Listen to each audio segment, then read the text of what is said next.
the Neon Confidential podcast. Is this thing on?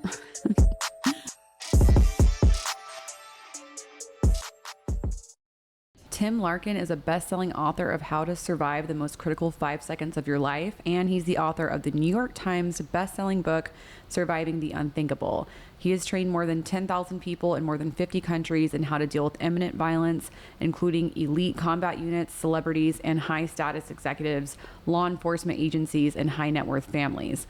In 2011, Black Belt magazine named Larkin their self-defense instructor of the year. He's also the man behind the training of the Navy SEALs, special ops, and everyday civilians like you and me. Ladies and gentlemen, Tim Larkin. Hey, thanks for having me. Thanks so much for coming on. So I did just read your book, and it's your latest book, right? How to Survive, When Violence is the Answer. Yeah, When Violence is the Answer, which is crazy because when I read it, I actually listened to it, which is great because it's you talking, right. And you and I have known each other for a long time. So I told you, I was like, I don't know what I was doing walking Xena the other day while you were just talking to me in my ear about self-defense. But in the book, you also talk about it's called When Violence is the Answer, but you also talk about when it's not the answer. So can we start off by talking about why you have to frame it that way? Like some people hear the word violence and they're automatically think they're anti-violence. They don't want anything to do with it. Right. So yeah, and that's why I wanted to be controversial. I had to fight for that title. Violence has a very specific meaning. You know, a lot of people try to use the word fight, and fight's really ambiguous. You know, you can have a fight with your boyfriend, you can have a fight with your boss, you can have your fight with a coworker, your friend, and it all means different things. When you say violence, we understand what that means. You that's know, right. That's a physical thing. So there's that. And then the tagline I'm known for from all my training over the years is the full title, the full saying for that is violence is rarely the answer. And everybody likes that part of it, you know. That's right. Because they all think, yeah, okay, it's really the answer. But the second part of the title is, but when it is, it's the only answer. Yeah. And that's the uncomfortable part for everybody. And that's the part that I found most interesting. You know, that's where people need the most information. You know, when that rare black swan event, when the only tool that's going to work for you is violence. And I found that to be the most interesting, you know, in my whole career. That's really what I've focused on, military and law enforcement. I focused on the top end of either the force continuum for the law enforcement guys or the rules of engagement, because that's when the operator or the officer is free to do anything to protect themselves. And yet normally when they get to that level of training, they say, do whatever it takes, ... You know, they don't give you, when you need the most specific information, that is where most people just kind of throw their hands up and go, well, you know, poke them in the eye, do something, you know. And that's why I think the book is so interesting, because you really break that down about, what really stuck out to me was when you go through the scenario, and I want people to read the book or listen to the book, obviously, but when you go through the different scenarios and you're like, out of this many people that you told these scenarios to, you always see yourself as the victim, you know, and to flip the script and kind of see yourself as the aggressor. When you're talking about violence, but we'll get more into that. But I want to, and again, like you talk about this in the book, and I want people to go out and read it. I don't think there's, I listened to the entire thing, I don't think there's a reason or one person this book wouldn't benefit or make sense to. I was literally walking Xena reading it, and there was like a creepy guy while you're in my ear talking about what to do if somebody attacks you. Right. And I'm thinking, like, as a woman specifically too, there's just, everyone needs to listen to this book. So how did you get into what you do for a living, and all the way back to like the incident that happened to you when you were training, and just tell the people. Well, briefly, I mean, I was a Navy brat. So my dad was a naval officer, and we lived all over. Martial arts was something my grandfather started me when I was early on, you know, boxing. And then as I traveled around the bases, all the young Marines that were at the base, they usually were our instructors. They either instructed us in some sort of, you know, judo, martial arts, boxing. They were like surrogate dads to us, because a lot of our dads were gone. You know, they were deployed. Mm-hmm. So I grew up very comfortable in that world, and also I was a military kid where I actually grew up on bases. It's kind of rare now. There's not a lot of that going on, but that was the only world I knew were military bases. And so in that context, combat sports, martial arts was a big, you know, thing for a kid like that. So I was very comfortable with it. When my dad had one of his last commands, it was in San Diego, California. We lived on Coronado. His ship was across the way in San Diego, but the housing was in Coronado. Mm-hmm. And my backyard literally had a chain link fence. There was a little highway called the Silver Strand Highway. On the other end, my brother and I, the first thing we noticed when we got there, we go, oh my God, look at that obstacle course. There's this amazing obstacle course over there. Obviously that's for us, you know. We didn't really care that it had triple wire, you know, barbed wire. That's where the Navy SEALs That's trained. where the SEALs trained. Yeah. Oh my God. And so that's when I got introduced to special operations community, and in particular the Navy SEALs. And as a young kid, I mean, I was 12 years old, and we're hanging out watching. You know, back then, nobody really knew who the SEALs were, mm-hmm. which is crazy today because everybody, you know, knows who the SEALs are. Totally. And so I got indoctrinated into that, and I decided, oh, this is what I want to do. So I made a deal with my dad that I would go to college. And I think he thought college would like get it out of me, you know, because nobody back then, if you were a naval officer and you went into the SEAL teams, it was almost like a death knell for your career. There really wasn't advancement back then. And they were really kind of like the redheaded stepchildren of the Navy. Because the SEALs were? Yeah, because they didn't really have a space back then. You know, it's hard for us today because it's so prominent and everything. But back then, you were really seen as an outlier. You were seen as almost kind of like a weirdo that you wanted to get into it. Wow. They had a good reputation within like the amphibious community. But back then I was a scholarship student. I went to USC and I went there on an ROTC scholarship, and they tried everything they could to talk me out of it. Wow. And so there were 2,500 guys that applied for 2 slots to get into the SEAL teams. What? We only had 2 slots for officers. And 2,500 guys are going for 2 top spots. And those are 2,500 guys that qualified. Like you had to qualify physically, academically, all those things.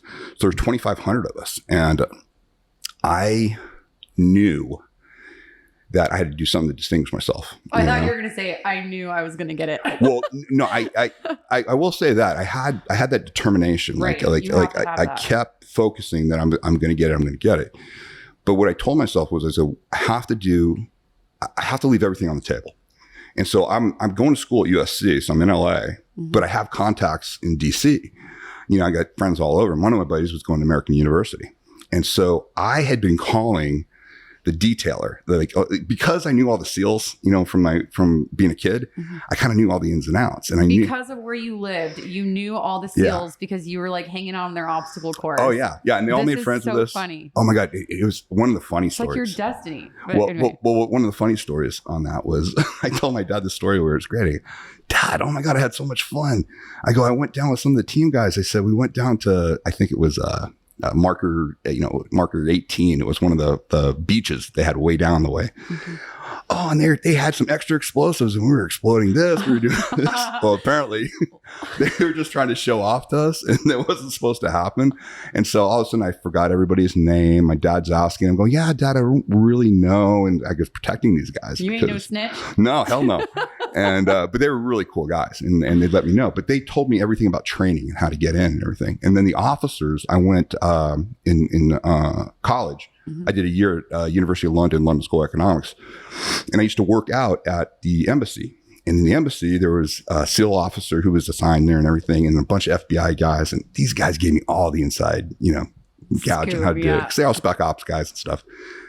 And this commander really helped me out. You know, he kind of told me, you know, how to do what to do. So he said, listen, I called him up and go, you know, hey, Commander Holt, what can I do? And he goes, Tim, obviously, he goes, you want to leave everything on the table? He goes, you need to talk to Margaret. She's been there 25 years. She was the person who worked for the guy called the detailer. Detailer is the guy that makes a decision whether you go or not. Mm-hmm. And he said, Margaret's been there forever. You got to start getting a relationship with Margaret. Oh, I was sending her flowers, talking to her all the time. I found out, I worked her. And so I call her up and, hey, Margaret, how you doing? I said, hey, I just happened to be coming to DC for my friend's event. There was no event, you know. And I said, I was just wondering, you think maybe I can come by? And the guy's name is Golay. I go, Commander Golay, you think maybe I could have a meeting with him? And she goes, Tim, she goes, you may come by. I am not going to promise you that you're going to see anybody. Oh, that's okay, Margaret. That's all right. So I come by and I got my little midshipman uniform in, and I come there on a Wednesday. Mm-hmm. Now she knows I'm staying through the weekend. Come there Wednesday, 8 a.m. I am there. Boom. And she goes, Tim, I can't promise anything. You can go sit in the couch. I sit in the couch all day till 5:30. What? Till 5:30. And he leaves. He doesn't even acknowledge me. Doesn't even look at me. You like see him walking out the door. And some of the other younger officers that were there, they talked to me a little bit. One guy would take me to lunch, but they wouldn't tell me anything. They wouldn't talk to me. I'm sitting there. So next day, Thursday, 8 a.m., I'm there again. Boom, right there. Sitting on the couch. Margaret, talking with her and everything, but same thing, ignored. Friday, 8 a.m., I'm there the whole day. Boom. 4:45. He comes outside his office. He goes, Midshipman, are you still here? I said, yes, sir. He goes, will you get out of my office if I talk to you for 5 minutes? I said, yes, sir. You'll never see me again. He goes, okay. So I get in there and I figured this is it. So he goes, what are you here for? And I said, sir, listen, I know you have a really hard decision. I mean, I'm just blurting it out, I'm like, sir, I know you have a really hard decision. I said, I just want you to know that, no matter what, I said, if you pick me, I said, I'm not going to quit. I'm just not going to quit. I'm going to see it through. And he goes, that's what you came here for. I said, yeah. He goes, I have 2,500 people and you think that you telling me you're not going to quit is going to make a difference. I said, well, I just wanted you to know, sir. I'm sitting there going, I screwed up. So I leave and I'm totally dejected. And I'm walking down the Navy building. It's this long, just gloomy freaking Pentagon. I said bye to Margaret. She goes, oh, Tim, I hope you have a good graduation, I'm like, oh, shit, Sounds like a movie. Yeah. And so I'm walking down the hall and this JG, a young officer, just comes running down. He goes, Larkin. Boom. And I'm walking away. He goes, we can't let you leave like this. He goes, hey, we just want you to know you had it Wednesday. We just wanted to see how long you were going to hang out. Stop it. Oh, yeah. But you didn't quit. So you clearly had to show that regardless. Yeah. And that was the whole thing. And so the one thing I always tell people is like, listen, leave everything on the table. If you really want something, just, I knew after that was all I could do. Yeah. And it worked out for me. I got the slot, and I got in. So that's kind of how I got into that world. All I ever wanted to do is do that. Mm-hmm. I flew through training. Everything was great. I got to dive like 2 weeks. Back then you did what everybody sees, like Hell Week and all that. Mm-hmm. That's your first phase of training. Second phase of training, which is now third phase of training, is your weapons and explosives. Mm-hmm. Your last phase was dive back then. And so I flew through everything, all the hard evolutions, Hell Week, the long swims, the dive competition, all the things that everybody talks about. I had this really just stupid little dive that I had to do. And it was on a Tuesday, but I was congested. I was really congested, but I was so arrogant. I was scheduled to be the anchor man of the class, which is the number one guy. I had my own pick. I'd already picked where I was going. Back then it was SEAL Team 4. They were doing all the counter narcotics work. And, if you saw Narcos, they were working in with DEA down there. I was all excited. I was going to go there. So the reason I did the dive that day was because if I didn't, I had to come back on Saturday and do it. And I had things to do. I mean, we finally had weekends off. I could go out. To go to. Exactly. It was like during, it's right after Top Gun came out, Oh my God. And so we were as the officer, you went to Miramar Bar every chance you had because, the women just lined up around the corner. Was there really a piano in there? Yeah, there's everything in there. It's like I wonder, I haven't never been. But it's closed now. It's not there Damn. anymore. Yeah. But back then it was still there. There was actually a piano. Oh, there was everything. Guys would do it was one of the most fun.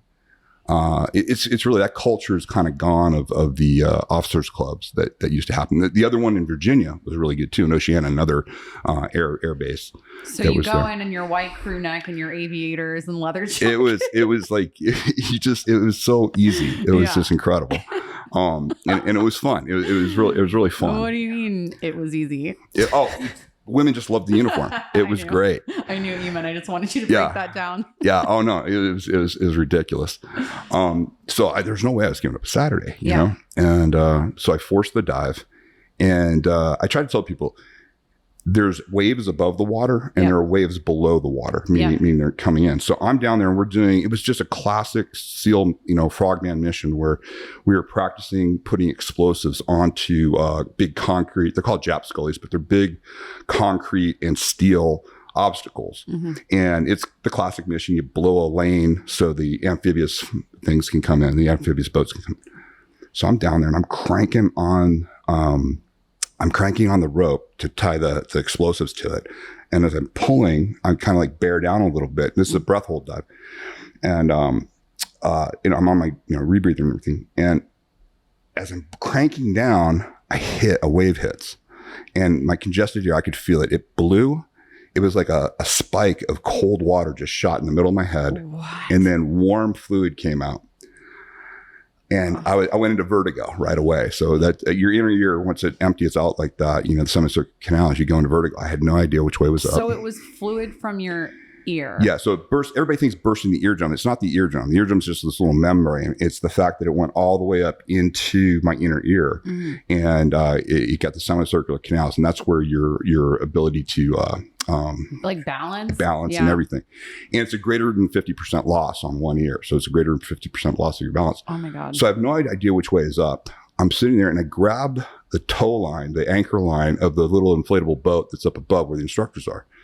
I start pulling myself up. I feel like I'm pulling myself 45 degrees down this way. That's so wild. I get up there. They said when I hit the surface that my head was flapping uncontrollably, blood coming out of my ears. They pulled me on. And I knew as soon as the corpsman, we had these amazing corpsmen there. And he looked at my ear. He immediately looked at it. And I could tell from his response, I was done. Oh. I couldn't pressurize dive. He goes, I destroyed my ear on that side. As far as that, I can hear fine. I have like a 10% loss, but there's no way I was going to be able to pressurize dive. And so my whole life got turned upside down. I went from the number one to like, back then, it's like you're a pariah. Like anything is seen as weakness. And so all your friends, they were still my friends, but everybody, like, they didn't want to touch you. Like they didn't want any bad luck. No way. And so it was like this crazy situation. And as a young guy, it's the only thing I knew, I had no idea what I was going to do in my life, but they kept me in and they put me into the special operations intelligence community. I ended up working for the Admiral. It was at a time, the Berlin Wall had just come down and, the whole special operations community came together. And so I was this junior guy on this crazy command with all the legends of the SEAL teams. And they were revamping the way the SEAL teams were going to get trained because the Soviet threat wasn't there anymore. Mm-hmm. So here I am. I'm in a position that really requires somebody 3 ranks ahead of me, And so I'm being sent as the Admiral's representative all over the place. I had modified grooming standards, meaning we could have long hair. It was amazing. I feel like people were probably jealous of that part, right? Yeah, well, that was where actually all my friends that went in and became SEALs, they were always calling me for info and stuff because I always knew what was going on and I could share what I could share. Mm-hmm. But it was something that I thought my world was upside down and done. It actually turns out that it was the best thing that ever happened because one of the things those guys were looking at was hand-to-hand combat. They knew that the world was changing. They knew that our guys were going to go from going against the Soviets, where it was kind of more long-range strategic stuff, to they predicted what was going on today. With Afghanistan and everything like that. They knew first it was going to be Serbia, Croatia, and they knew that was coming, and they knew people were going house to house. So we had to revamp the way we trained hand-to-hand combat.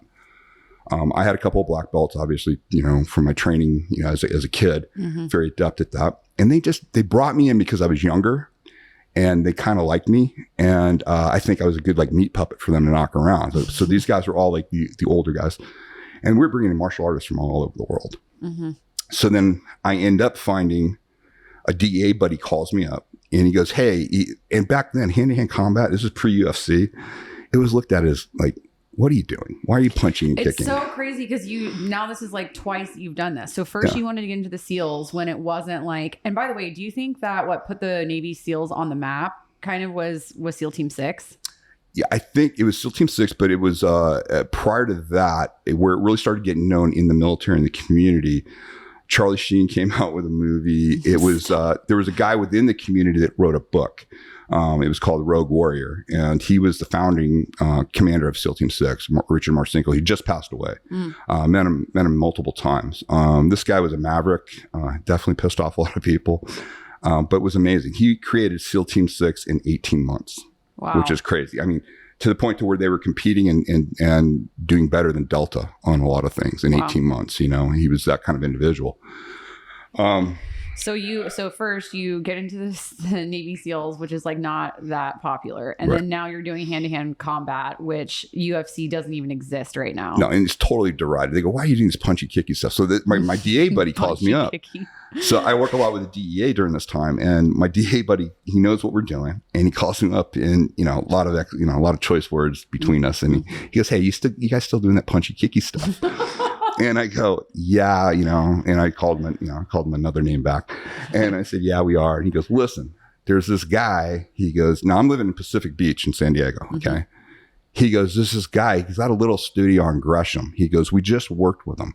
He goes, "He's a real asshole." He goes, "But I think, you get along with assholes." He goes like that.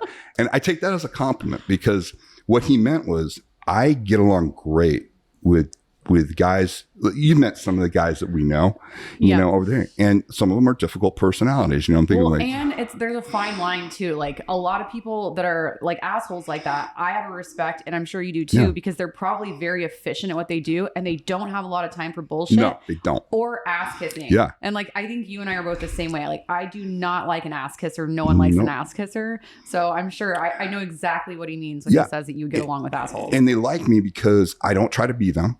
And I can get great knowledge from them. And oftentimes I can get them into places where their personality would preclude them, for that. Because I can make people see the value in what they're doing. And so anyways, I go in and I go check this place out. And it's like a little dingy it's literally 3 blocks away from where I live in PB. Mm-hmm. We're flying guys in from all over the world, some of the top names in martial arts and stuff like this. And I'm like, I'm wondering if he was jerking my chain, just say. So I go in. This place is like 900 square feet, a little bit bigger than this place, and it's got carpet, just like thin carpet on it. And I'm like, and it's closed, when I'm there. And I just happen to see a little trifold folder that is taped up on it, and it gives this guy's background who's in there. The only thing that got me to go back was he was from a unit in Vietnam. He's in the 173rd Charlie Company. I knew that unit was specifically kept out in the jungle for a long time. I knew that he probably was a tunnel rat, the way I did. A guy that went down the tunnel and had to go down with a K-bar, a K-bar and a 45, basically, and just brutal combat. So I said, okay, I'm going to come back and check this guy out. So I do that. And the first thing I watched was the closest thing I ever saw to what I knew was real violence. There was my martial arts training, and then there was like what my uncles used to show me in Boston. They were Boston, a couple were Boston cops, and some of them were just good street fighters. My grandfather, his family ran liquor with Joe Kennedy back in the day. So he comes from kind of a semi-gangster background. Mm-hmm. My grandfather cleaned up the family, supposedly.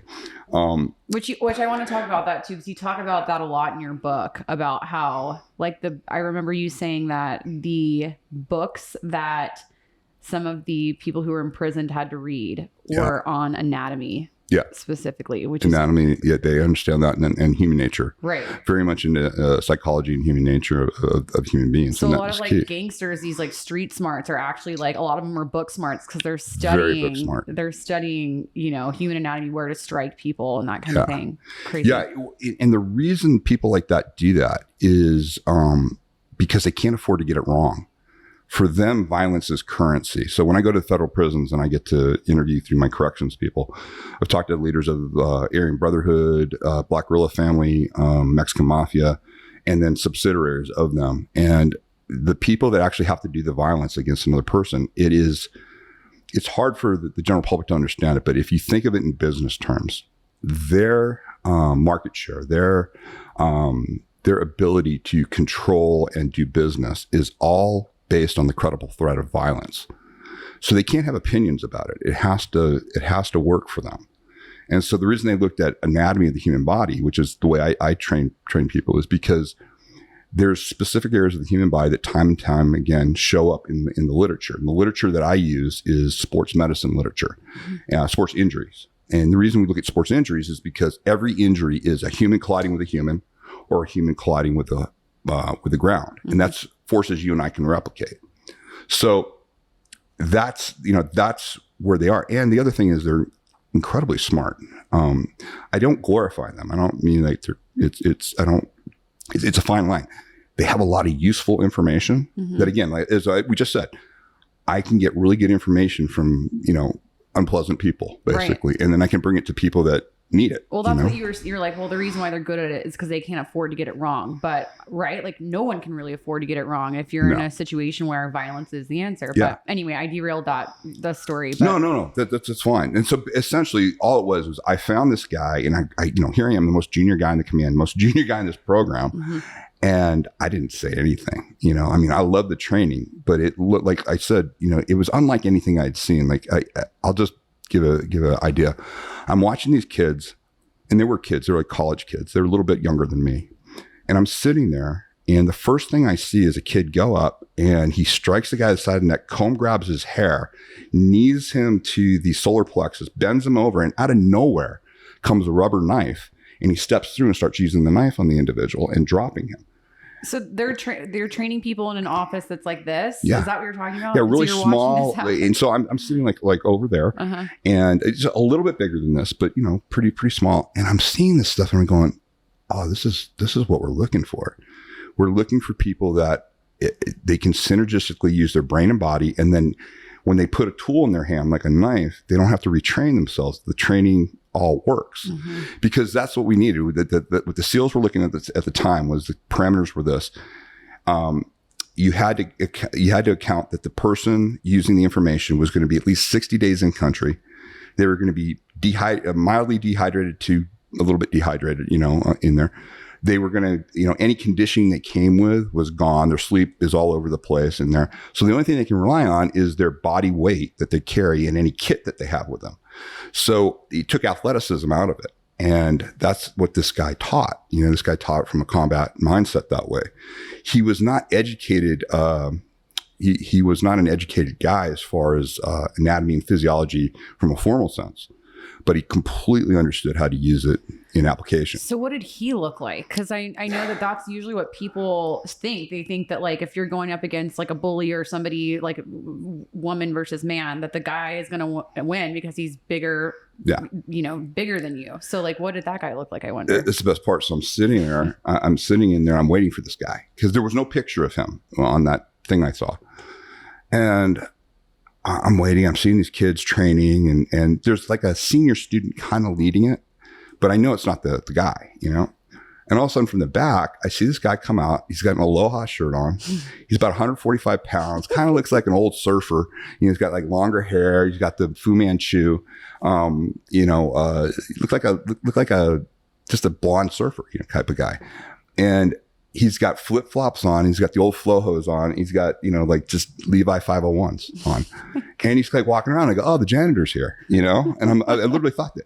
He starts walking around. He starts whispering in a kid's ear, this, and the kid changes, does something else. And he makes little adjustments on people right away. And I'm going, oh, Christ, this is the guy, And so I don't say anything because I'm sitting there looking like I'm trying to, just make sure I look like a civilian. And he sits down next to me and he goes, oh, how you doing? And he's just real low key and everything. But I could tell you see the eyes and you just go, oh. And he was one of these guys, and I always say, and I mean this, I don't mean this to put him down, but he was basically a functioning sociopath. Yeah. And he was very good at what he did. He just didn't have an outlet for it. He was training stuff and he was kind of calling it martial arts, but this was way beyond martial arts. And it was just one of those meetings that within a couple of months, we would train as a command, the guys that I was with, we would physically train in addition to any training like a martial arts guy would give us. We would train with each other 2 to 3 times a week. Wow. And they started to notice that I was moving differently and I was doing things differently. Who started to notice? My guys at the command. And so you and this 145-pound guy are like what, sparring with each other? No, like... he's training me. I'm jumping in his classes. Okay. He doesn't know anything about me yet. Were you always like this big? I don't know what the word. You're like you're very muscly. Yeah. I was always as a kid, I was always like this. I was, I guess the term is mesomorph. It was always easy for me to put on muscle and athletic, and I always do combat sports. But this guy, he he looked athletic. He always had an athletic look to him, but nothing physically impressive. You know, Right. he's like I think he's 5'6", 5'7", just an average, like he could blend in anywhere, Right. you know, which I found as a whole, the most dangerous people in the world are like that. Totally. You have no idea what they're capable of. And they're usually very disarming. And, this guy was perfect that way. Yeah. So I would train with his students, and, I was amazed. I was like, these kids have no idea what they're getting. Like, they have no idea how valuable this is. I said, you know, he is making them so efficient with the tool of violence right away. And you can't get this because, you know, most combat sports and martial arts, nothing against them, but they're designed to gamify violence. They're designed for a competition for the most part. And even the stuff that says it's, you know, for self-defense, it's usually a very indirect path to getting a result right away.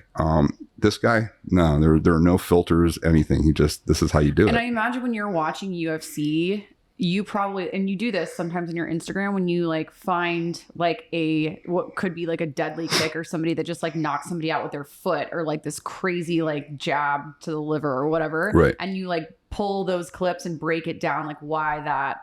Yeah. Why it works. Yeah. Yeah. Yeah. It's this weird thing. It's like, sometimes when people hear me, they think somehow it's like either or, one's better than the other. And it's not it at all. It's the right tool for the right situation. So some of my best people I've ever trained have been highly trained combat sport athletes. They're great. But when the last time I looked at the rules in the UFC, there were 31 rules. 27 of them were prohibiting direct injury to the human body, which is absolutely legit. Well, it's legit because you don't want, this isn't like Sparta. No, you're not trying to maim, cripple, or kill. Right. You're trying to better your opponent. You got agreed upon rules, and you know when you're going to fight. You have weight classes. You have all those things. So that makes sense. The gamifying violence. Well, it'd be it's actually very jarring I'll give you a perfect example. When like the UFC, we've had it happen a couple of times. Probably the most famous one was when Chris Weidman and Spider, I can't think of his name right now, the Brazilian fighter, came out and he went to kick Chris, and his foot, his shin just shattered. Oh, I saw it. I know exactly what you're talking about. I watched that and it was disgusting. Yeah, exactly. Oh, perfect. Okay, so you had a crowd, because I was actually at that fight. I was there at the arena. And you had this crazy crowd. Everybody's screaming. They're loving the fact that these guys are going at each other. As soon as that happens, nobody's cheering. Everybody went, oh, because they understood. Did you hear it? Yeah, it's a huge crack. It was a huge crack, and it went down. Isn't that a hard bone to break too? It is and it isn't. Okay. Meaning it's just how you do it. And it's been happening more and more. It happened to Connor. It happened to oh my God. It happened to Chris Weidman. It happened to Chris Weidman a couple of fights after. And clearly he didn't mean to do it. Well, that's just it. Like, and the same thing when you see people roll up and like accidentally poke somebody in the eye or do something like that. Those are accidents, but they also end the competition. Right. And so my thought on that, and the thing I share with people, I go, you know, violence starts where competition ends. So where they would stop the competition is actually where the violence is starting on the street. You know, it's where somebody gets a result on somebody gets an injury. And the way we define injury is you're either shutting down a sensory system or breaking structure of the human body. One of those two things that takes the brain out of the equation, meaning no matter how tough I am, no matter how resilient I am having to react to the trauma. My brain can't stop me. And we've all experienced it. If you touch a hot surface, your hand automatically comes off before your brain understands that you've been burned, because there's a safety valve in there with the afferent and efferent nervous system, where you touch the hot surface, the information starts to go up towards your brain, but it's such a high amplitude that another impulse goes right back down to that area and says, pull it away. To recoil. So it's like your reflexes are just. Then you look and you go, oh, I burnt my finger. Because if you had to wait for the brain to activate, it would really damage the finger. You know, it's to protect yourself. It would burn even more. Same thing if you step like on a tack and your foot comes up. You know, that's where that's where, you know, those are the autonomic system kicking in. Yeah, that don't require thought. I love that part of your book too, because some other things that you said in the book were that you can't train like specific examples, or you don't train certain like pressure points, because then people will try to memorize that. And like you said, that's just not that's not the way things go down. Like there's a violent attack. You can't train. I think the example you used is like someone's going to the ATM and they approach you on your left side, and it just doesn't go down like that. And so the key thing that stuck out to me is that you have to take their brain out of the equation. Yes. And so that's just how you do it. Like, as long as you take that out, they can't respond, or you hit something where there's like a reflex that has to be involved. Yeah. But that just kind of buys you more time until you can like shut their brain off, right? Yeah. And that's exactly, your goal is to just stack your injuries on somebody until they're non-functional. And we define non-functional as either they are unconscious, they're dead, or they're broken in such a way that you feel you can turn your back on them. You know they can't manipulate a tool, they can't grab a gun, they can't do anything. And you can get into your next threat or get out of there. So you're not training people, and like that's kind of what you want everyone to understand. You're not training people on how to be violent. You're training them how to be violent in self-defense when there's not any other option. Yeah. What most people misunderstand is the term self-defense. So there's no such thing as self-defense training. Mm-hmm. Self-defense, it's all violence. So it's all the using violence. It's after the fact, after the incident happens, the law enforcement community will look at, the legal community will look at your act of violence. And if it's justified, they will deem it self-defense. Right. If it's not justified, then you have to deal with the legal system. And so it's a misnomer to think people get trained in self-defense. It's really how you use the tool of violence. Mm-hmm. It's putting it in the right parameter. That's the thing. And that's where that's really become since 9/11, since 9/11, my real focus has been on training civilians. I still do my military and law enforcement, but with my civilians, what's really interesting is teaching them the difference between all the things they have to respond to and what they don't have to respond to. Because oftentimes what they think they have to respond to, they don't. It's unpleasant situations where you have choice, And for me, that's what gets most people in trouble. Like road rage. Road rage. I have a girlfriend who we're a little spicy mamas from Texas sometimes. Like if someone ruffles our feathers, we let them know. But when she scares me when she does that, because you know this too, I've been involved in an assault in a vehicle, and she scares because you don't ever know what the other person is going through. And like I've told her every time she does it, she's gotten a lot better. But I'm like, you can't do that with me in the car, and I don't want you to do it ever because I care about you. I worry about you. But yeah, you don't ever know what the other person's going through. And that part of your book, when you were talking about how your son was in the backseat, do you mind using that as an example? Yeah, absolutely. Even though everyone has to download the audiobook. But there's the one example that you used in there when your son's holding Black Belt magazine, and then what happened? Yeah. So I think I'll front load it with another story to give the juxtaposition. So I'm going to talk first about the last time I ever chose to use violence. I was 27 years old. I had just got back from South America. We'd been doing some counter narcotics work down there. I was doing it with an intel group, but we were doing other things. So I was feeling full of myself. I got back to San Diego, and you kind of let your guard down, So I'm in a part of San Diego. It's the height of traffic, and we're inching, back and forth. My buddies, I got two buddies of mine. I had a Jeep CJ7 back then, and I had a buddy who was looking out the back, and he saw this guy behind us, and the guy was just irate. He for sure thought somehow in this inching traffic that I had cut him off and I had got in front of him. And we could tell he was just getting really agitated, and we thought it was funny. And so my friends are like waving at him and stuff. And the thing that set him over the edge was I caught him in the rearview mirror, and I just blew a couple kisses to him, because I thought it was funny. And we're laughing. We're thinking it's so funny. Well, this guy spends the next 10 minutes inching in front of our car. And all of a sudden, we're going, and we're not going fast, we're going super slow. And all of a sudden he hits the brakes and he gets out. And I'm like, yes, and so I'm looking at my buddies like, oh, this is gonna be fun. And I get out and I take 2 steps out in front of the car. So it's all cars around me. We're in traffic, and this guy gets out. And just as I take my second step where I realize I'm literally in this funnel, my friend in the back of the car yells gun. Oh, shit. And I go, oh. And right then it hit me. I go, you idiot. You're in a fatal funnel. There's no place you can go. You got to charge this guy. It's the only thing, there's a good chance you're probably going to get shot. Totally. And so I'm charging this guy. Well, it wasn't a gun. It was, back then they used to have this thing called it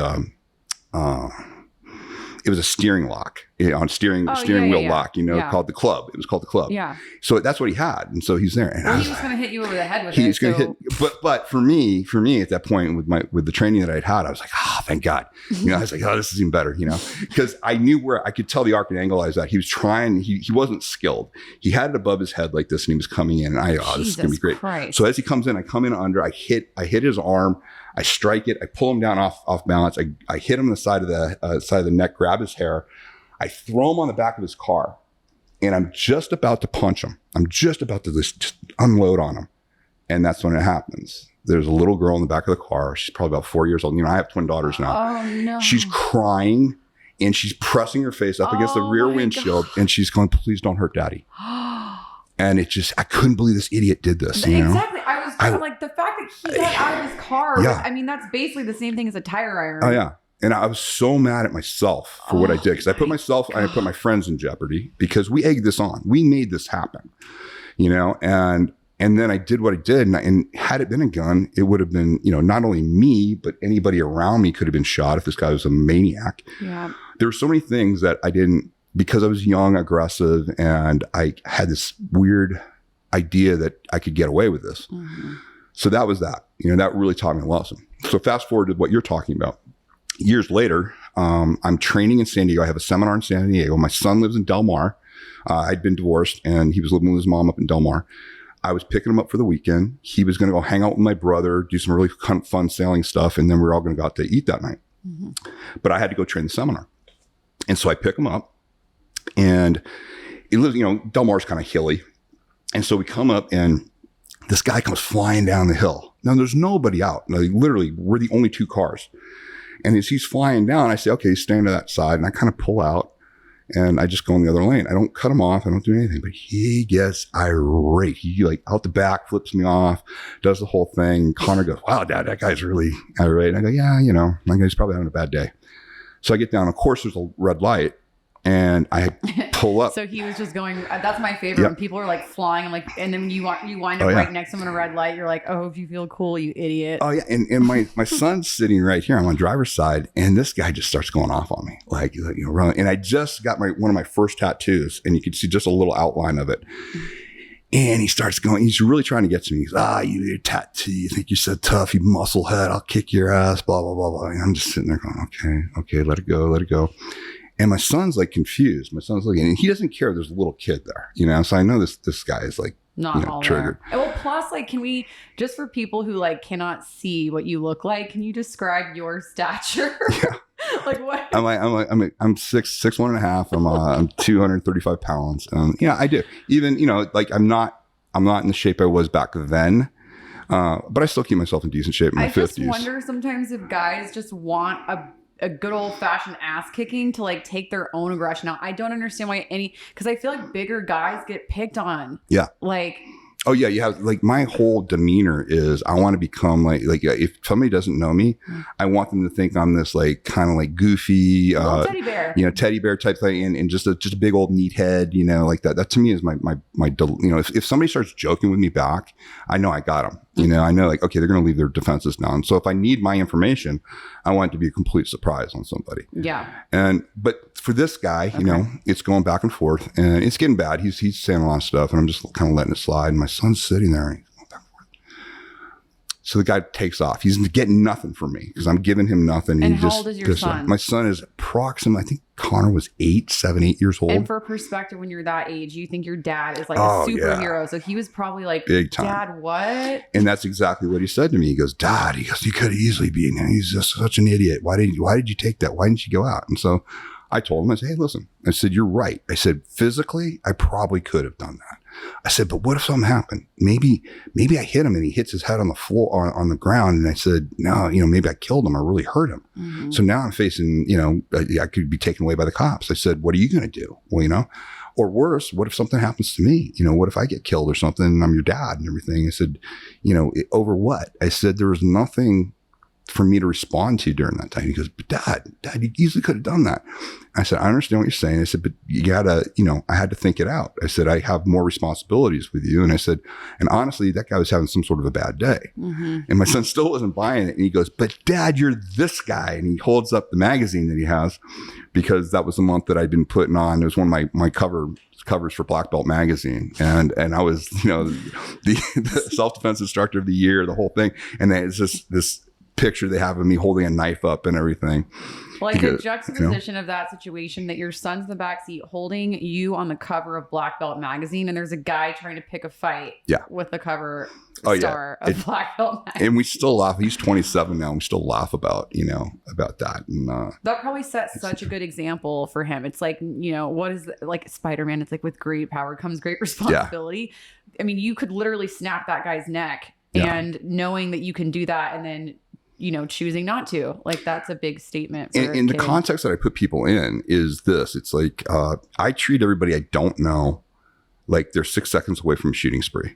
And the only reason what I'm saying that, not that I'm paranoid, it's that when you don't know somebody, you have no idea what they're capable of or what they're up to.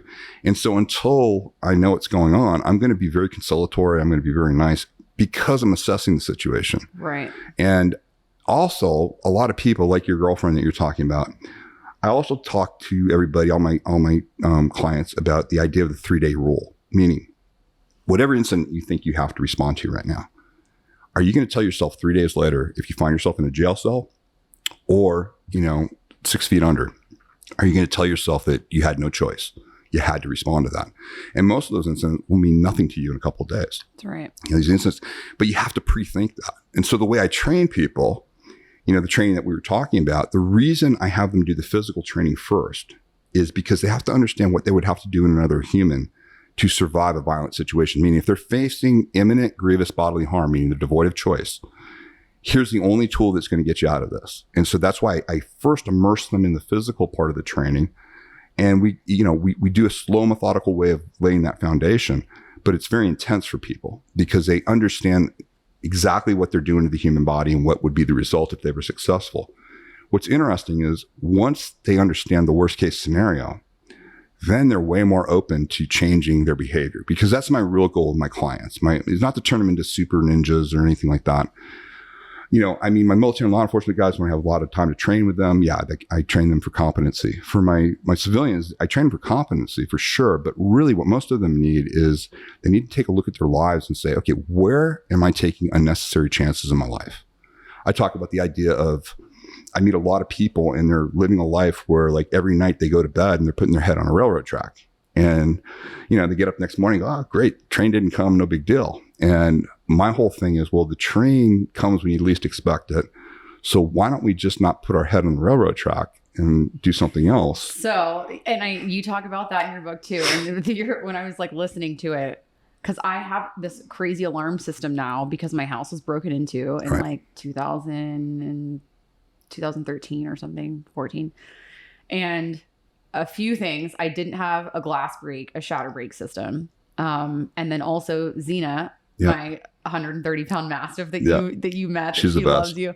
She wasn't home. She was at the CrossFit gym with me. And so that's when the person broke in. But it's like, you listening to your book made me realize, I'm like, well, I don't turn my alarm on all the time. Yeah. And I'm like, why don't I do that? I literally have to press one button. And so now I'm doing it like multiple times a day if I'm like coming in out of the house, or if I go to sleep. Like sometimes I forget. Last night I got out of bed, walked over and set it. And it's just a good practice to have. Like you said, why wouldn't you? I'm not going to lay my head down on a railroad track if I have all the tools to make, my life a little easier. Yeah. My goal with clients is not to, it's just to make them a hard target, because predators don't want a competition. They don't want a challenge. They will look at a situation and they'll say, man, it's too much work. And that's what I want. I want somebody who's been trained by me, for predator to look at you and say, yeah, they're aware, their situation aware. Oh, they got a dog. Oh, they got an alarm system. It's not worth it. That's like me. My head's always on a swivel wherever I go.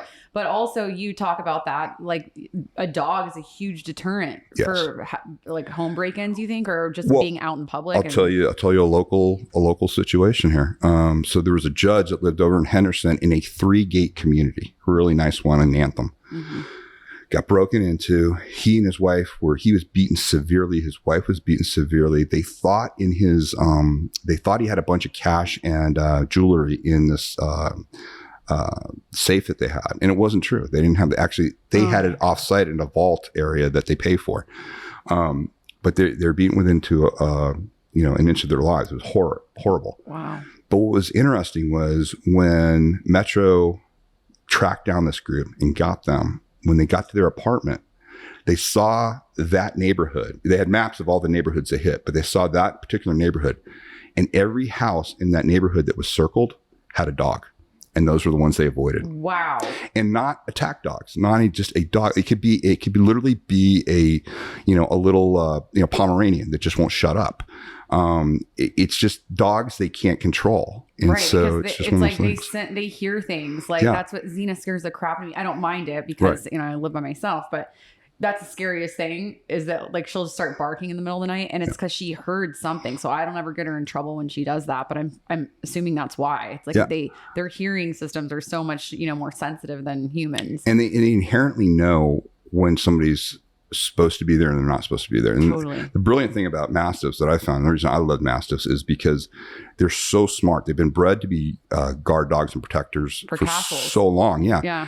But they're like, all you have to do is introduce them to, say, if you got a guy that works on your garden or you got a guy that's a pool guy or something, you don't have to introduce them once. That's right. And then the dog knows. Mm-hmm. And they're really intelligent. So, the reason I like the Mastiff that way is because I know if my Mastiff's barking, something's up. Yeah. It's not some rando that, it's just the male guy or something, But I tell people all the time, it's not that I'm telling you have to have a dog, whether you want to have a dog or not. You're asking me what is something that is a universal, barrier that you can have that's really easy, and that's having a dog. So top 3 things for like home protection, you would say obviously an alarm system, a dog. Is there anything else? Really, it's that, and if you choose to have a firearm, that you have it next to you. You have it available to you, and that you've trained. The dangerous thing that I see is a lot of people think a firearm, they buy it, they might even get their CCW, but they never train with it. Right. And that's a recipe for disaster, for that, because it's a tool that requires responsibility. It would be like buying a really nice car and not knowing how to drive properly. Yeah. Like you have to put time into it. If a firearm is not for you, then that's great. There are other things you can do. But it's really that proactiveness that we're talking about, just the basics. Make it difficult for somebody to get into your house. Make it difficult for somebody to get into your cars and stuff like that. It's just there. So your training programs what's the number one reason why people come to you? And is it like after the fact, like there's been some incident and then they come to you? Because like you're talking about being proactive. I imagine that normally it's like after something happens. Well, that's what's so great about being able to do a podcast like this or something. So I'm hoping the majority of people that are listening to this have not had violence enter their life. If you don't know who I am, it's probably a good thing. 70% of my client base still comes to me after the fact. Something's happened in their life, either to them personally or something's happened to somebody they love or a friend, and they realize, oh my God, I don't have anything in the toolbox for this. I never thought it could happen to me. Mm-hmm. I can't undo any of that stuff. What I can do is give them principles and methods that will minimize the chance of it ever happening to them again. But what's so great is when I get somebody who hasn't had anything happen yet, and then I can open them up to this material and they can make necessary changes that will really minimize the chance of violence ever coming in their life. And the thing that sticks out to me, because I just got done listening to your book, what I liked about it and what made it such an easy listen or I'm sure read is that you have real life scenarios from people who are in your classes. Those are the things that I keep going back to while you're sitting here talking. And the girl that listened to one of your lectures or seminars on the cruise ship. Yes. Can you tell that story? Yeah, she's great. She was like a real life, if you saw the movie Legally Blonde, that was her. She's literally Elle Woods. She's a great kid. And I knew her dad. I still do. I do speaking engagements for YPO, Young Presidents Organization. They're corporate groups. And I knew her dad over the years. And this particular cruise, we were on a Baltic cruise. It's beautiful. It was this amazing cruise. And one of the events they wanted me to host was it was a family cruise, and a lot of the kids were going off to college. And so I did a father-daughter event where the fathers came, and they didn't work with their daughters, but they all kind of knew each other, because I like women to work with unfamiliar body types. Right. It's really important. Unfamiliar male body types. Plus, I feel like if it was your dad, you'd be like giggling or like acting like your karate chop. Yeah, but when we circulated the dads around and stuff, it worked. And so you went through it. And listen, she did the training. She wasn't a jerk or anything, but I could tell, she did not necessarily want to be there. A lot of the girls really didn't want to be there. Because it's that mindset. You're like, this is never going to happen to me, And exactly. And I get that. So we do the training. I don't think anything of it. Go on the rest of the cruise. It was fantastic. Had a great time. 2.5 years later, she shows up in New York at one of my training, and she has 3 of her sisters in tow. Wow. And she goes, hey, she said, I don't know if you remember me. Of course I remember you. How you doing? And she goes, I go, how's your dad doing? Oh, he's doing great. I go, oh, that's cool. And I'm about to leave. She goes, you didn't hear? And I go, no, what? And she says, she goes, I was attacked at school. And she went to school. She went and it was well, I won't say where it was, but anyways, she was at a school in the Northwest, and she had her dorm room was on the bottom floor, and she had a roommate, and they would leave their windows open, and kind of easy access, to get in. It was literally easy to open a window and get inside if you had to. A guy was watching her place for 3 weeks. This is literally every woman's worst nightmare, which is why you have to listen or buy this book that Tim has, but keep going. Well, her roommate had a boyfriend, and she'd stay like about 3 or 4 nights at the boyfriend's apartment or dorm room. And this guy got it down. That's what most of these guys do. They track you for a while. Your place. And they know exactly, they want to see what your routines are and everything. And she made it very easy for this guy to come in. Now, she had one of those beds. They each had it where their desk was underneath the bed. And it was kind of a higher bed, like a dorm room bed.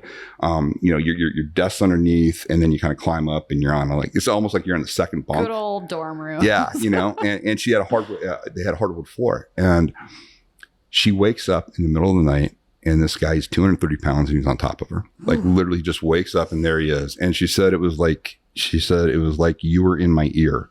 She said the first thing I knew was he's too far away. I have to wait. And you were in her ear from the cruise ship class that she didn't want to be at. Which she didn't want to be, and she hadn't trained since. Okay. And that's the idea of training people in principles and everything rather than techniques, Because it doesn't leave you. Yeah, it doesn't leave you. You understand. And so I one of the scenarios I put people in like that is I guess you call it the rape scenario.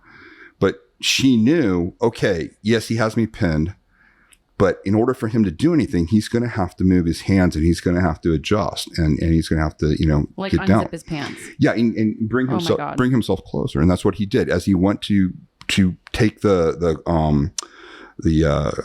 blankets off of her. He pulls the blankets down. He puts his head down.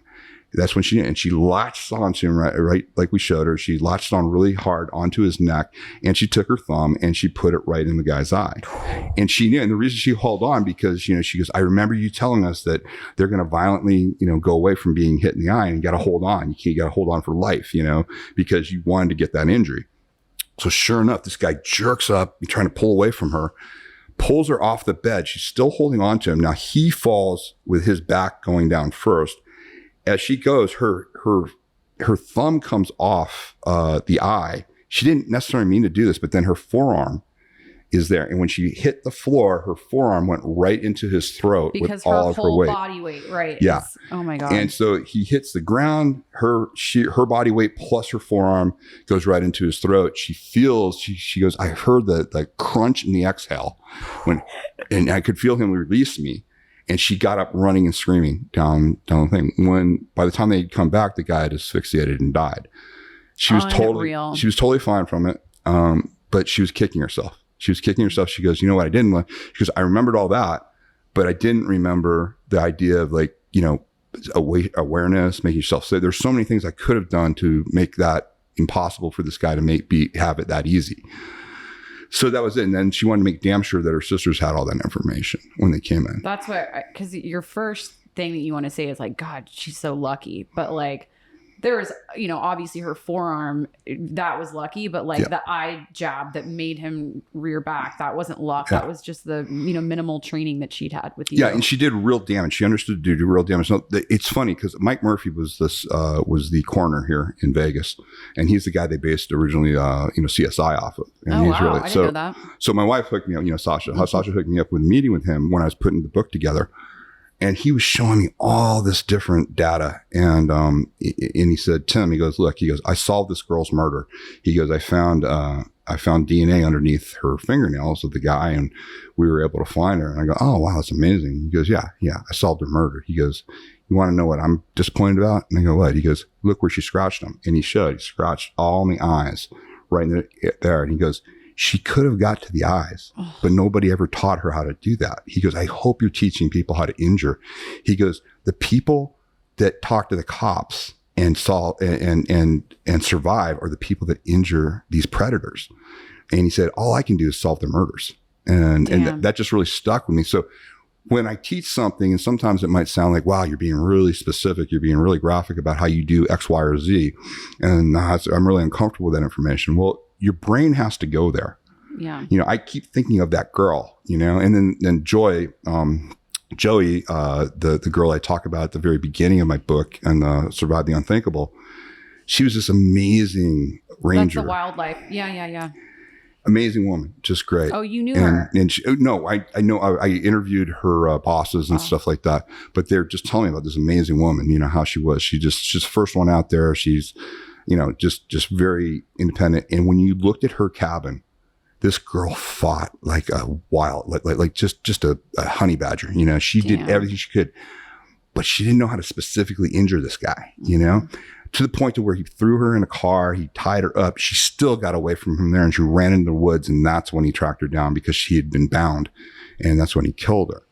And so my whole thing was, listen, that girl had every instinct to live. She just didn't have the right information. Yeah. And it was there. And so I think of these people, they're my avatars when I'm training new people, and that's the situation, because statistically, whenever I train a group, I know that one person in the class statistically is going to need the information, and I never know who it is. Right. And it's usually always the most unlikely people. And so that's why I make sure that, hey, we're taking our time, we're learning exactly what to do. And I give them a lot of data to back it up, because that's what I want. I want, if something happens to you,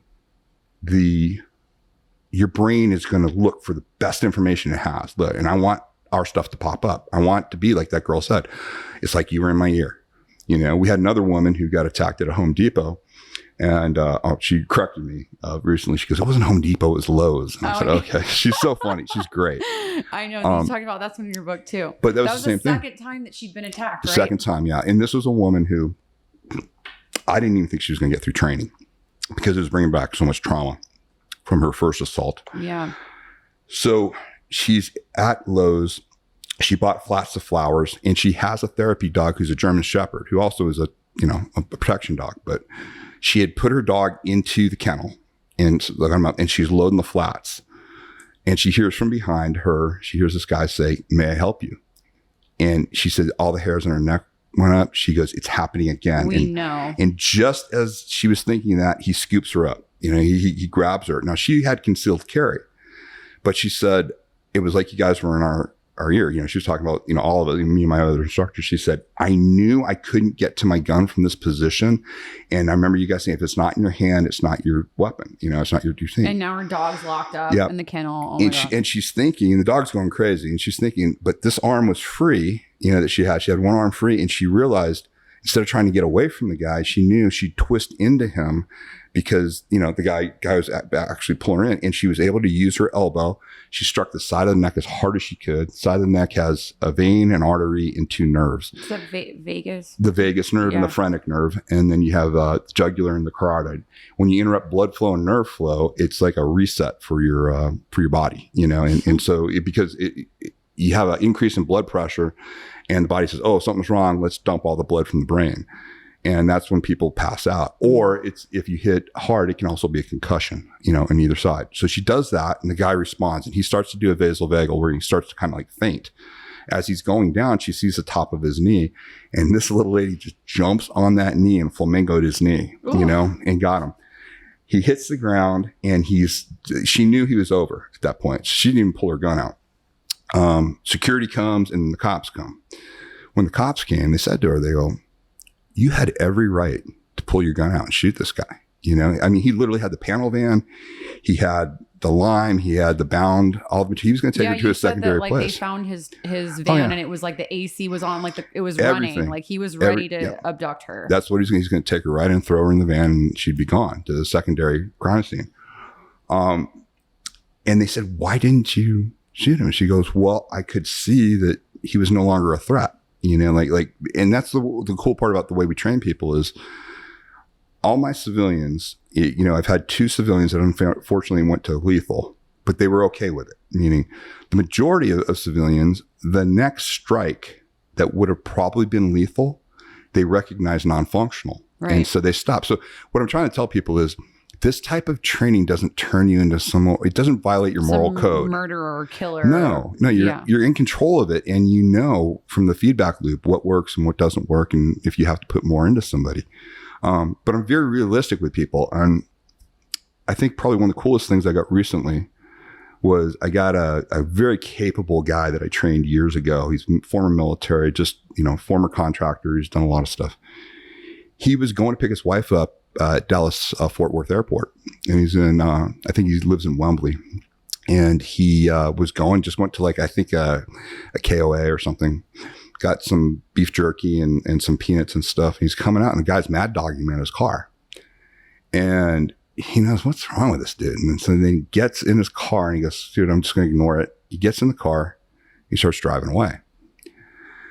And just as he's about to drive away, the guy starts flipping him off. I'm like, mad dogging, really coming at him. And he goes, "Tim," and he literally sends me this video. And he goes, "Tim," he goes, "I got to thank you." He goes, "You had sent out a video about 3 weeks before about a hockey coach, a female hockey coach, a guy who taught the female team, beloved by the community, was at a bar. A guy was a drunk and he was belligerent and got into it. And the hockey dad had resisted. And then right as the guy was leaving, he had words with him. They went outside, got into a pushing match, and this guy pushes the hockey coach. He falls down these stairs and he's dead. So now you got 2 guys that, one, you've got, you know, a family that's lost a dad for that. Now you got another family whose dad is doing time for manslaughter over nothing. And you know, when you cross the physical plane, you put your hands on somebody, you have no idea where it's going to end up. Right. And that's unintended consequences. So when I get feedback like that from somebody who said, "Hey, your content made me stop." Right. And like think. You don't want to accidentally kill somebody. Yeah, but like if you are in a position where you need to, like it's not you want to make sure it's not an accident. Yeah. And that's the idea. It really comes down to, you know, people say, "Oh, when do you know?" Like I talk about, you know, the fancy terms for it is antisocial aggression. That's usually all the things you can, they're unpleasant, but you can avoid. You can make a choice to leave. And then there's asocial violence, and that's imminent, you know, grievous bodily harm. Right. The asocial violence is what you have to respond to, you know, where violence is the only tool that's going to work. The antisocial aggression is where a lot of people get themselves in trouble. It can turn into violence like it did with the hockey coach and the other guy. What I like to know is, you know, people will contact me after training and they'll give me a story and they'll say, "Hey, Tim, the old me, this happened. The old me would have done this. I really thought about it and I was able to get myself out of there, and you know, it was no big deal." It's almost like anger management, but what is that? It's like anger management in reverse, because you're showing people like the probability that you could really do danger to somebody, right? You could. It is anger. Sometimes it is anger management. A lot of times it is just it's a justified response to a really unpleasant person who's really being a jerk, and probably deservedly so. Should be, you know, you know, all things being equal, it'd be great to give him you know, a beating and hopefully change his behavior. But the risks of that are huge for you. We have so much more to lose than these people, you know, and you have to really think about it. So it's disciplining yourself to be able to understand the difference between the two. And the more you can educate somebody to trauma with the human body and how it responds, it's crazy the behavioral change in people. So when you were talking about how the girl from the dorm room, how she jammed her finger in the guy's eye, I don't know why, because like everything else that you've said, like in your whole book, I was like, yeah, like that, none of that grosses me out. I don't know what it is about people's eyeballs that freaks me out. Can you explain what happens when you stick your finger in someone's eye? Does it like pop? Does it get out of socket? Like, well, just to tell you, I literally have had people, my instructor and I, and there's another instructor buddy of mine, and we trade off on who talks about different injuries. And when we get to the point where we're talking about people using the thumb and gouging the eye out, as we're describing it, we literally have had people passed out. Because what happens is oftentimes what you'll do is you'll internalize what's going on, and you'll create your own vasovagal response. Yeah, it's like on that. sympathy pains. Because we understand. A real yeah, thing. we understand. You know, I talk about you go to the inside tear duct, and that you go down to the second knuckle, and you're going to feel pressure. Sometimes you'll feel bursting and wetness. That's their eyeball popping. Yes, and you'll feel in the back of the area. You also feel these thick nerves that are back there. You know, these ligaments like and stuff. Once you go all the way through, you mean? Exactly. Holy. But the reason we talk about that, Megan, is because I don't want it to be a surprise. Totally. I want you to have that option. Prepare people. Yeah. That's why I'm asking, because I feel like if that's the one thing that I keep hearing, like as a woman all the time, because like if a guy's bigger than you got to go for their like nuts or their eyeballs. Yeah. Well, there's a fallacy out there. Like there's about 120 areas in the human body that can get a response like we're talking about. You don't have to know all of them, but the misnomer is like, I've heard ridiculous stuff. I've heard guys sit there and go, oh, you can't get my eye, just close it really hard and everything. And it's like, they're imagining this like thing where everybody knows what's going on. Yeah. You know, I guess what I can, compare it to is like when you're not prepared for something, right? Like people will say, oh, if you hit me here, I wouldn't do that. Well, what you do is you wait till they're in a relaxed state when they're not ready. And guys do it all the time. They'll take the back of their hands and they'll slap each other in the groin. And you'll see a guy just go, like when they're not ready for it. Guys are so weird. And I know, we're crazy. But it's the same thing. Like your eye, you're not going to attack it's not like, hey, I'm going to come for your eye. And you're like, no, Close it's it going to really be, tight. it doesn't work like that. Mm-hmm. And I've got one thing that I do in my trainings is I share numerous videos of these areas of the human body, when it happens, real violence. And it changes everybody's perspective on things when they see that. Like you show photos of people who have been... I show real video of people like, there have been videos captured of people getting poked in the eye. A lot of times like it happens in basketball all the time. Guys will be going for the ball and their finger will go right in the guy's eye and stuff. And it's really, that's why you see a lot of the guys that wear the face masks and everything. Yeah. It's because something's happened to them. So when's it, like, how can people get into your training courses? Like, how often are you doing them these days? And I usually do them probably like every other month. I'm doing some sort of a live training. Best way to start is probably just go to my website, go to timlarkin.com. And if you sign up there, we've got a free guide that gives you 11 different modules. If you like what you heard in this and you want to expand upon it, it's a nice free way for you to get more information and take a look and see, because I don't always know if I'm the right person. I want to make sure that if you seek me out for training, that my approach is an approach you're comfortable with, and so I like to try to give people as much information as possible ahead of time. Being that your approach is different in how, like what? Well, because I talk about violence. I talk about, it's not about competition. There's no payoff other than survival. Right. Like when you do jujitsu or something, you can better your opponent, you can choke your friend out, you can have some fun. And I love combat sports. I'm a huge combat sport friend, a fan. And also I participated for years in it. Mm-hmm. So it's not that I don't like it. It's just like, there you get a payoff, it's the belt systems and there's camaraderie, there's all that. When you train with me, there's no music. There's no communication, really. We don't smile with each other. We don't help each other up, because none of that's going to be available with you on the street when, you're facing real violence. So I put you in the right context and I make sure the information gets stored in the right part of your brain. Yeah. Or listen to your book on audio. Yeah. Okay. The question box, I had people ask some stuff. So I'm going to pull this up really quick. Why would the top of someone's foot be a target? I had to kind of reword the question, but. Well, the way I if you look at the target chart that we have, the top of the foot is a very vulnerable area. First of all, it's got a lot of nerves. The bone, I forgot how many bones are there's 27 bones in your hand, and there's a lot of bones. Yeah. Foot. And the top of your foot, it's an arch, and there's a ligament that holds it together. When you stomp the top of your foot, you snap that ligament, the whole foot flops and it can't operate correctly. And even it's an excellent target. Even if someone's in shoes, like if someone's wearing shoes, you can still right where the lace area is. Would you recommend a female doing that if we like weigh less? Well, like you got your stilettos on right now, and I've got a great story of so the woman that Ian Fleming, the guy that wrote all the James Bond novels, he based Montepenny, the secretary for the head of the Secret Service, off this woman, and she was a real woman, very wealthy woman, lived in where'd she live? She lived in a very nice part of London. And this is like the late 80s. She got attacked, and her driver opened up her door, and these guys came out of the hedges, these big hedges, two guys. One had like a sap, and he knocked out the driver. The driver was like 72. He was an older driver. He'd been with her family forever. Yeah. She was in her, I believe she was in, at that point, I think she was 79. And just a statuesque woman, even in her age, just very proper.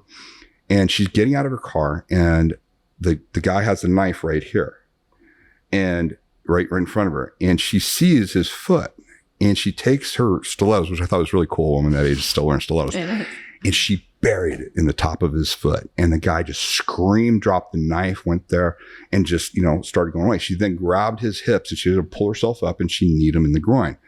Had she been taught? Yeah, she'd been taught during World War II, wow. And this was 30 something years later.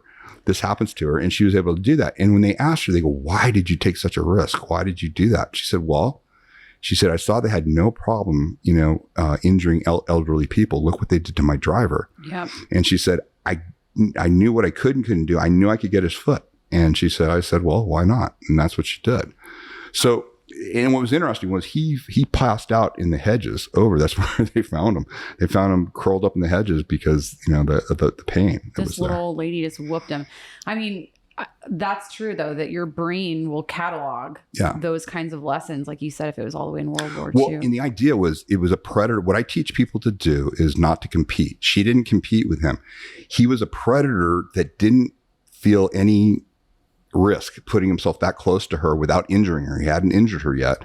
And she just happened to know what to do with some information. And she was able to protect herself. I would never think of the foot as somewhere to attack somebody. So that's super interesting for me. Yeah. The foot can be very effective when you do that. But what I tell people all the time is when you're kicking, like people kick with the top of their foot all the time.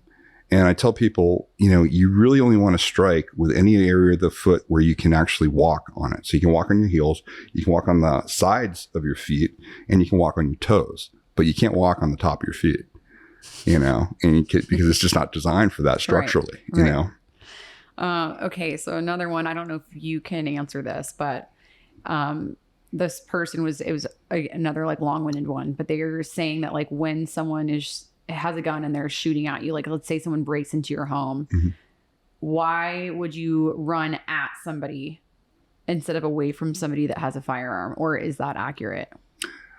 The only reason you'd run towards them is when you're devoid of an exit. If you have a way to leave, what we tell people is if you don't have an exit, the shitty answer to that is you have to charge the person, because everything that'll change something in your favor is on there. Now,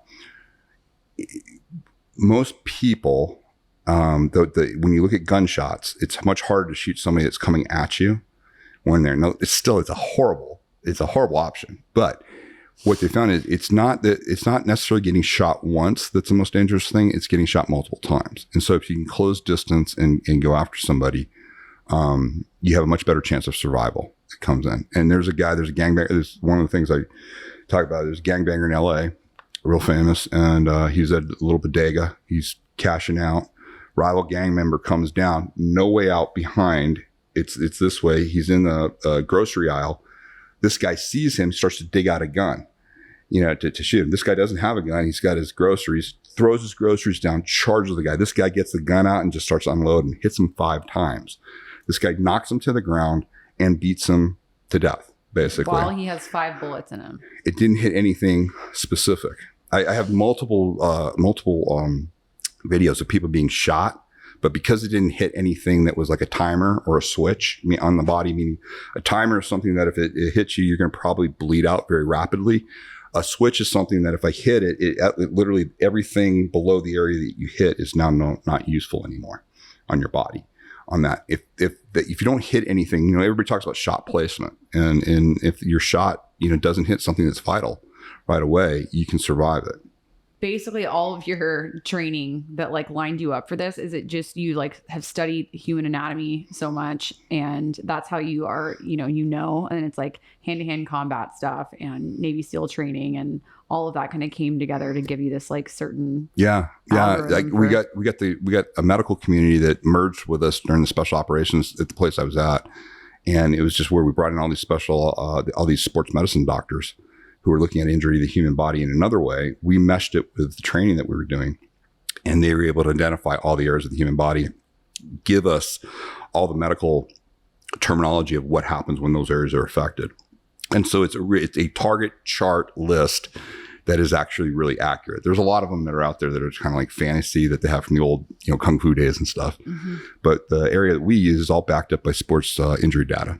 Wow. I mean, this has been super interesting for me. The other thing I was thinking about too when I was listening to your book is my dad, like from a young age, he's taught me some of this stuff. Like when you're talking about how your elbows and your knees are like fulcrums. Yep. And there's like, he's always, if you ever get attacked, you have to take it and do this. And I'm like listening and it's funny that we were like at dinner with my dad and I'm pretty sure he had no idea, you guys we would have spent like another 5 hours at dinner or something. Oh, your dad's great, man. He was awesome with my son. Yeah, he was. Listen, most people don't know what I do. I mean, unless they know who I am, unless they come.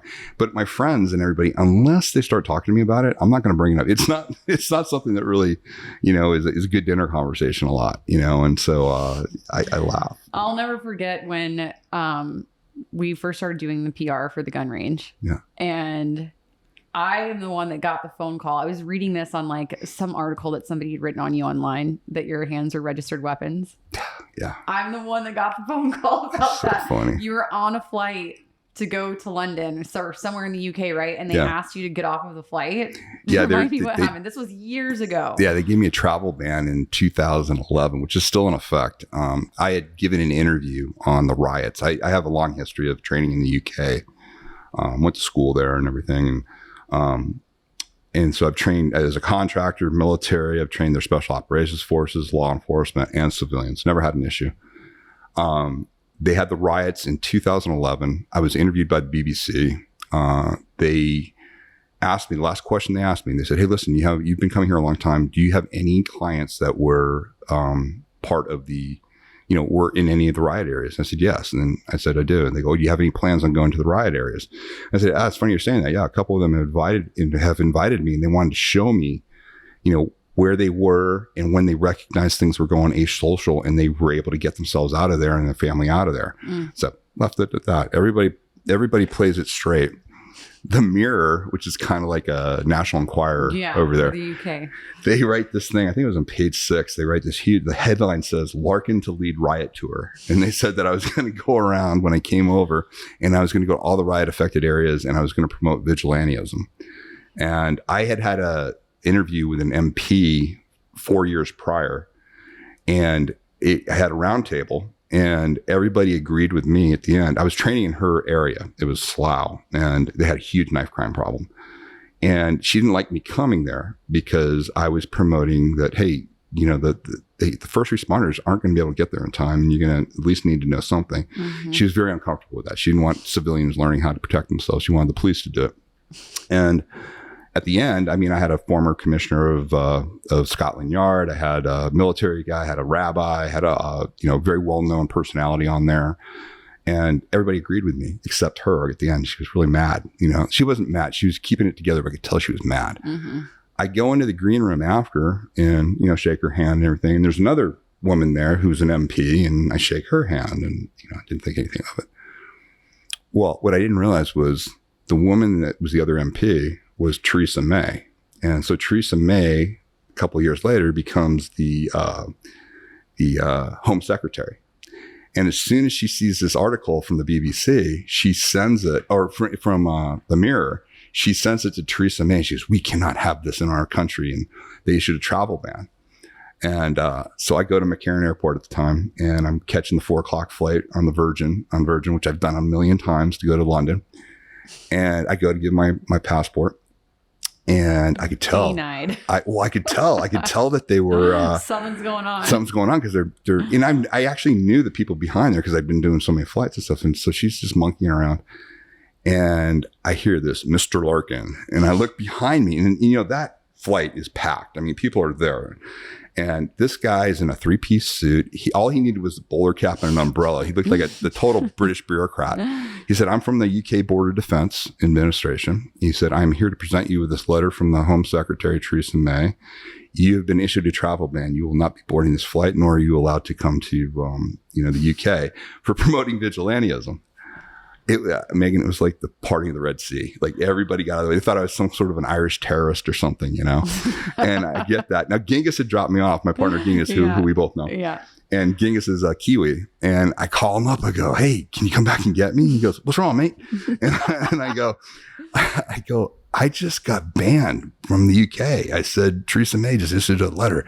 He goes, that's fantastic. He goes, I don't think I've never known anybody that's been banned. And he was so excited to come get me. He called me and he was like, we have to put something out about this to fight back because there was a terrible article about Tim and his hands are registered weapons and everyone thinks he's a murderer. And, Oh, it's great. Like, what is happening? I had no idea. Like any of that backstory, just like the end result was like what the publicist got. Yeah, it was really funny. And my wife laughs. She goes, well, you and Snoop Dogg, you're both banned from the UK, So things you don't know you have in common with people. Exactly.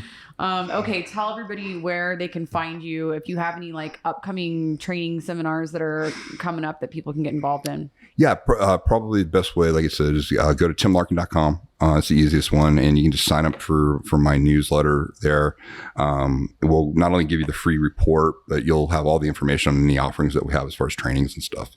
I train here and I train in other parts of the country also. And your Instagram is T Larkin FT? It's Tim Larkin TFT. Okay. Yeah. Yeah. And I feel like you also post a lot of really good nuggets on there. I try to. You breaking down like sports injuries and that kind of thing. Yeah, my YouTube channel also, but you'll get all that information when you go there. Yeah, and it's I try to put out as much. I'm only going to be able to reach so many people. That's why I try to put out as much content as possible for people. Yeah, and his book's on Amazon and Audible. Yes. I'm a huge fan, obviously. Thank you so much for coming in. This was like such an interesting conversation. Oh, thanks for having me. Yeah.